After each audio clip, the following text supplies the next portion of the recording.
What was the funniest misunderstanding during basic training? Our drill sergeant had a thick southern accent and always yelled, "Drop and give me 20."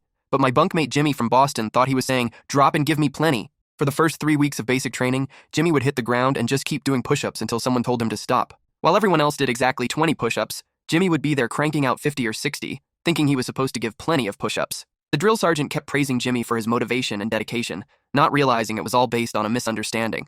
Jimmy became legendary in our platoon for his incredible fitness and work ethic. Other recruits would ask him for workout tips, and Jimmy would just shrug and say he was doing what the drill sergeant ordered.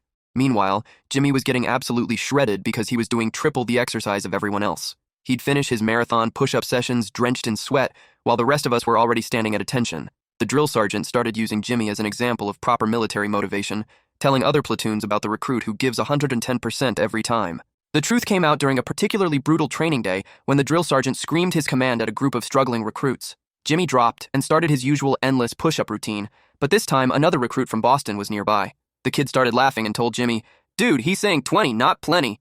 Jimmy stopped mid-push-up with a look of complete shock and betrayal. "You mean I've been doing extra push-ups for 3 weeks for nothing?" he asked in his thick Boston accent. The drill sergeant overheard the conversation and finally understood why Jimmy always did so many push-ups.